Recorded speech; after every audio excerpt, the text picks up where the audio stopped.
Yesterday I wrote that the first trade has to be a winner, and it was, because I scratched it for a tick. Uh, what typically happens is my first trades are losers, so that's why that was important. And we're forming a balance area here between 43.75 and 42.50. The auction shifts upward from 43.25 to 44 evens, which is bullish, and I get long on the breakout on buyers holding the upper prices.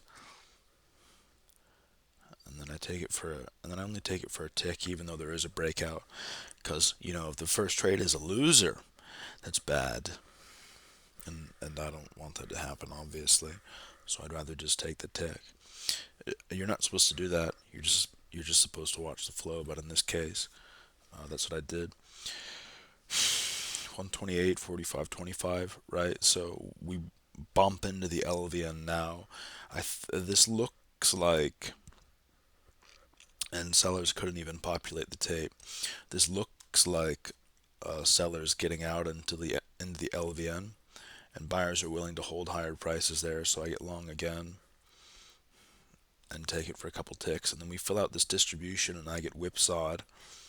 First mistake I make is making the predictive um, is making the predictive decision to trade to the downside off of this value area from the sell pressure between 46.75 and 47.25. What that means is I want to see if that, yeah, it was. So there was a distribution there. What that means is I was effectively looking for a unidirectional move off of the three ticks within this balance area here. And I got whipsawed, and then I flipped into the same thing rather than just playing the reversion. I want to see what it took me to get in.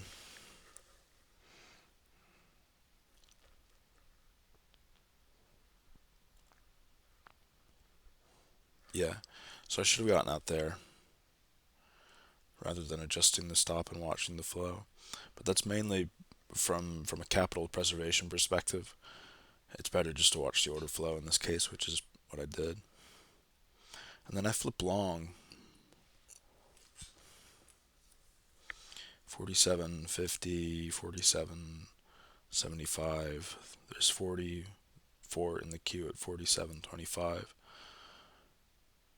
and there's buying on the inside prints.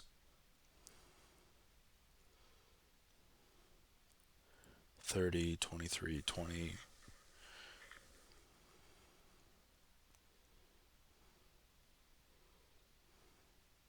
So far it looks good. I'm watching 48 because sellers were unable to fill that print.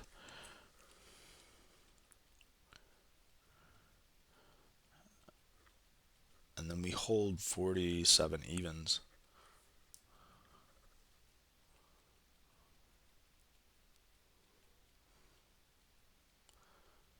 before breaking down. Now here, um, where the tape stops and it looks like sellers, they don't dry up, they get absorbed. That would be an ideal place for a long in hindsight, because I knew it ran off of 46.50. So we hold it multiple times and then rally to the upside. And then, uh, so I effectively botched. So I botched this play, this distribution play, by fading the break, by fading the return twice. The tape from here to here was a breakout.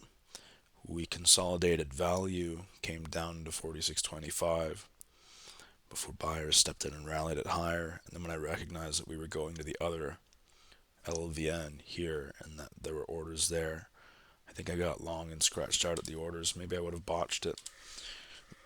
I think I did botch one of the trades. But observing trading and actually trading is two different things, and it's not as easy to trade and also know what you're doing. It's almost like multitasking. Whereas when you watch, it's easy to take notes.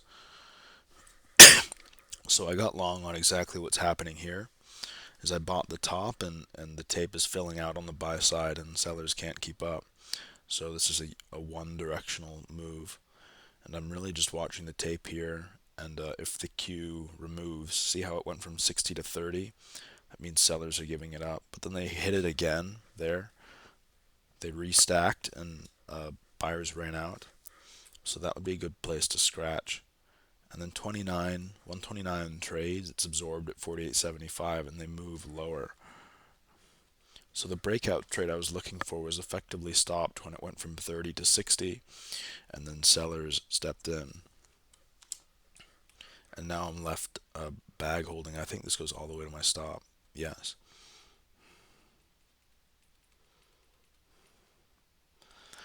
And we consolidate at the high, 48 and 47.75 before we push it again.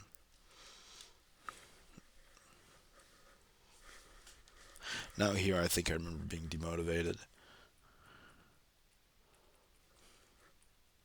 And we come back into this distribution at the low, 46.50,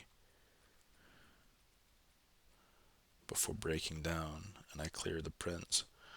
Now we're back into this LVN, and I'm trying this reversion trade back up to 46.75, which actually kicks off, so I have to watch how it happened. That trade comes from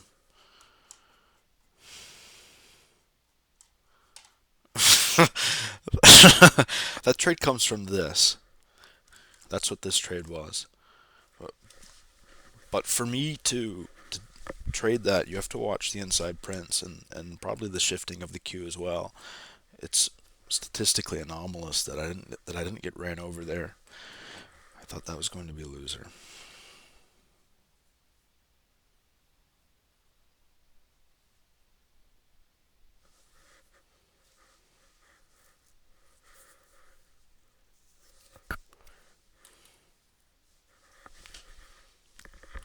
So we stop at 44.75. 45.25.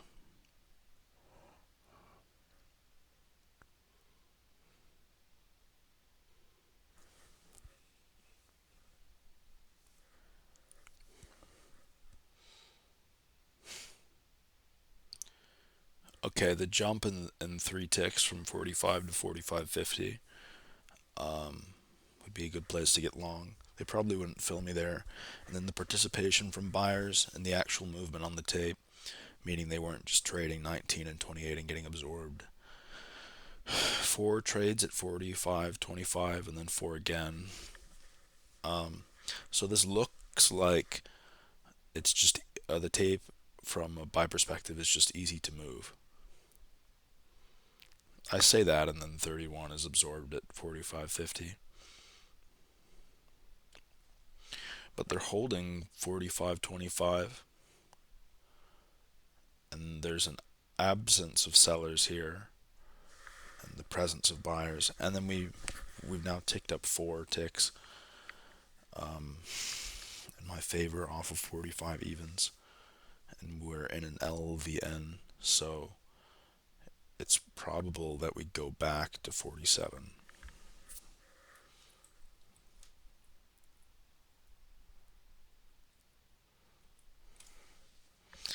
And then boom, you know what I mean?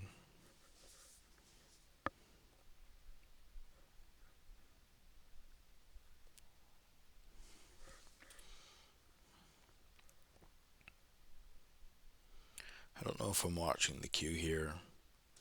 I think I am. We have that explosion in tape, which is probably from sellers getting out. We're back in the distribution now, filling out a balance area. Notice how the distribution thickens up on this side, which is bullish.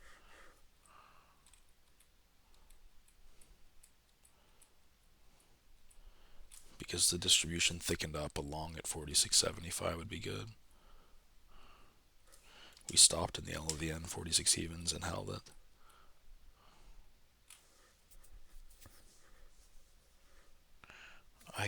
short on the continuation from inside prints, which I agree with. Strong sell pressure. McGrady's, John Grady's Hello McFly, which is just, if they're selling, just join them, especially in the low volume nodes, which is where we are. But then they scratch me out and I flip. I think I closed that trade too early.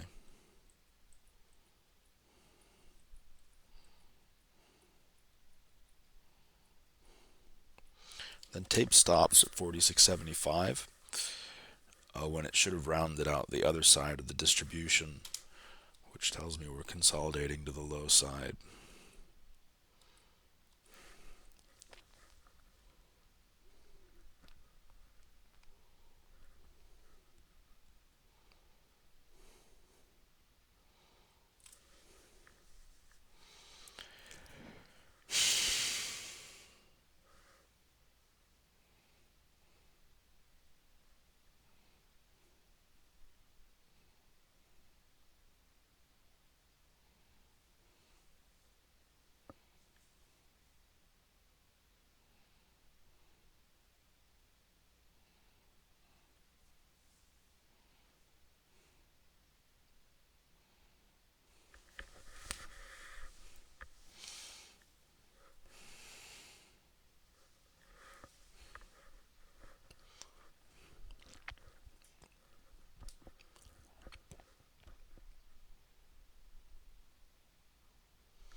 I agree with this trade.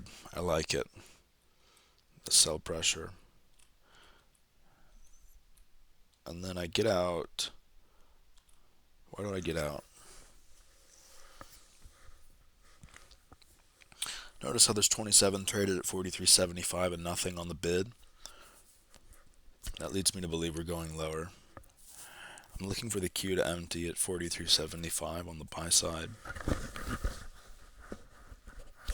We don't do that and are now consolidating under 44.25.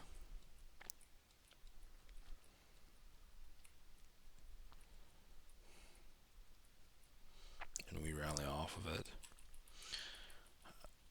I want to see why I closed that trade. I got short because of momentum. We're going to watch the whole thing play out. The Q is emptying. Goes from 60 to 20, 60 to 20 again. 14. Big pressure from sellers. They hit into the ask 36 and it reloads from 40 to 30. And it's still kind of thickening up on the ask.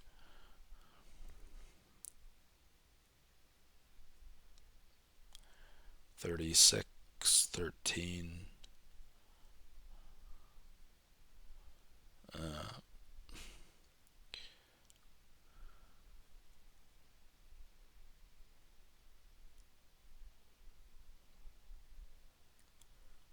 Then 52 trades, 41 trades. So the sell pressure shows up again.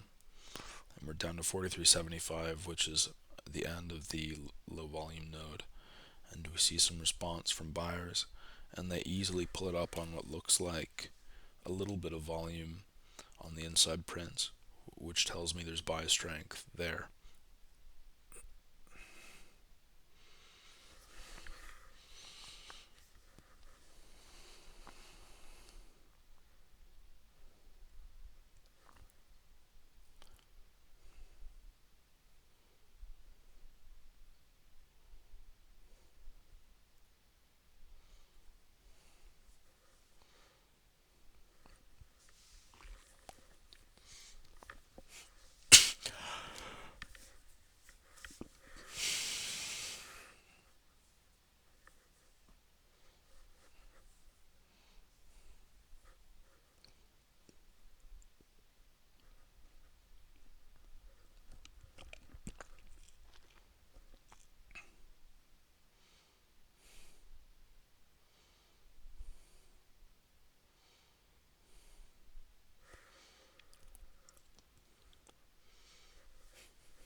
Good scratch.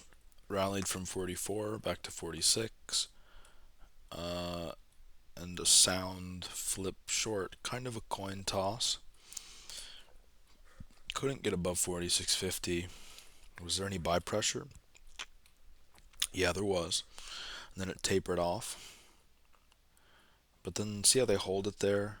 And see how they hold it there just for a longer period of time, and I decide, okay, it's time to get out, especially when they get above 46.50. I wish I could say, look at X on the tape, and that was my reason for entry, but I'm simply not there yet. Back to 46, so that would be I took a continuation short. That's interesting because I was going to say good place for long. 45.75.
I wanted 44.25, obviously. See how was that bid always there? No. Okay.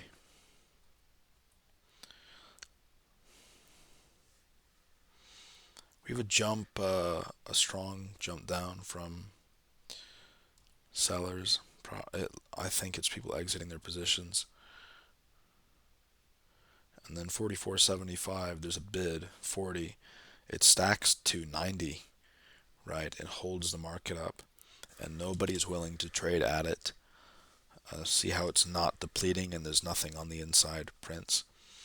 And then off of that, 18 trades at 45, so sellers aren't willing to hit the 80. So it holds the market up. And I'm hanging on to my trade, and I'm too afraid to realize it. So I eventually take this for a loss, meaning I let it run. I let it run like I let it run three ticks in my favor, and it goes against me.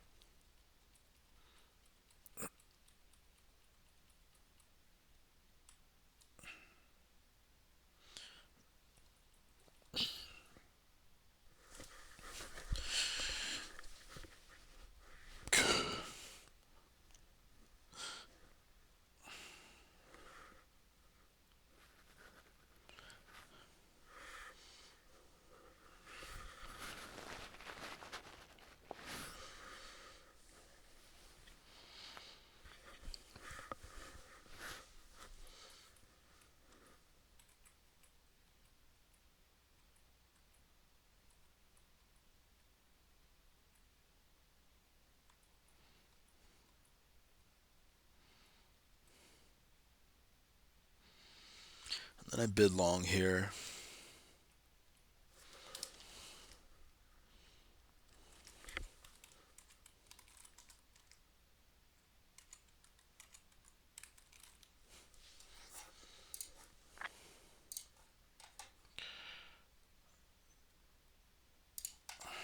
Go upticking should be 2 to 3 ticks, not fourth to signal aggression. That's a lot of my that's a lot of the issues my trades are having. So look, here's a long tape stopping, and we have maybe one tick instead of two, and then we go in the opposite direction. I want to see if you can. Never mind. Okay, doesn't matter. And then I take the same continuation trades to the downside in the low volume nodes. which are appear to be my bread and butter for now. And I flip long on just the slow grind, which I disagree with. I think I got whipsawed. Yes, I did. And then I flip short back into the value area. See how tape is still printing there? 37, 18. We're in an LVN now. I wasn't paying attention to the profile, just to the tape. 42, and then I get out. Yeah, and then tape gets too fast to read here, which is why I stop. Notice how it's towards the end, it jumps like this. I can try my best to watch the queue and the flow, but if it's jumping 10 ticks, even if I make money, it's non-replicable. It's not replicable in the future because I can't read the order flow.